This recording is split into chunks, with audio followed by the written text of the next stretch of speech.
로마서 5장 3절부터 6절까지 말씀 봉독하겠습니다. 다만 이뿐 아니라 우리가 환난 중에도 즐거워하나니 이는 환난은 인내를, 인내는 연단을, 연단은 소망을 이루는 줄 알미로다. 소망이 우리를 부끄럽게 하지 아니함은 우리에게 주신 성령으로 말미암아 하나님의 사랑이 우리 마음에 부은 바 됨이니 우리가 아직 연약할 때 기약대로 그리스도께서 경건하지 않은 자를 위하여 죽으셨도다.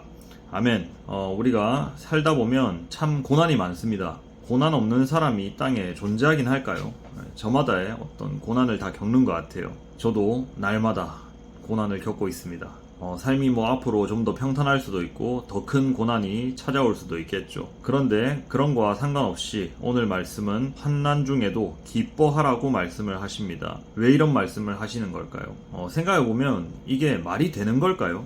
어떻게 환난 중에 내가 고난을 겪고 있는데 기뻐할 수가 있습니까? 이게 어떻게 가능하겠습니까? 그런데 오늘 말씀을 잘 살펴보면 그게 가능한 이유가 오늘 말씀에 잘 담겨 있습니다. 환난은 인내를, 인내는 연단을, 연단은 소망을 이루는 줄 알미로다. 아멘.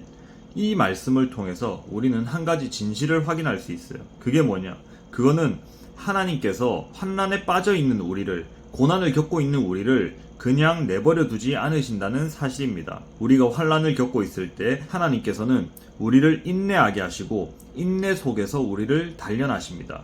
그러니까 그 연단의 시간이 반드시 소망으로 이어지게 되는 것이죠. 놀랍지 않습니까? 우리는 환난 가운데 있으면은 망했다는 생각이 들잖아요.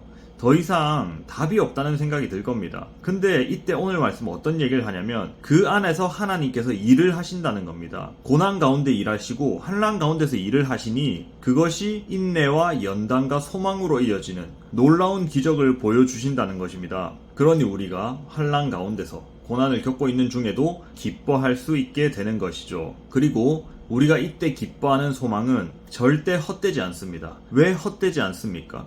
왜냐하면 이것은 나의 감정이나 생각이나 나만의 상상이 아니라 하나님께서 성령을 통해 그분의 사랑을 우리 마음에 부어주셨기 때문입니다. 그러니까 이거를 명확하게 이해하셔야 되는데 우리가 하나님 나라를 소망하는 것은 우리가 예수 그리스도의 재림을 소망하는 것은 내 의지가 아닙니다. 내 생각도 아니고 내 감정도 아니에요. 그거는 성령의 의지입니다. 성령의 인도하심으로 우리가 하나님 나라를 소망하고 바라게 되는 것입니다. 그러니까 오늘 말씀이 뭐라고 합니까? 소망이 우리를 부끄럽게 하지 아니함은 우리에게 주신 성령으로 말미암아 하나님의 사랑이 우리 마음에 부은 바 됨이니 하나님 나라를 소망하는 것은 내 뜻이 아닙니다. 그것은 성령께서 부어주신 은혜예요.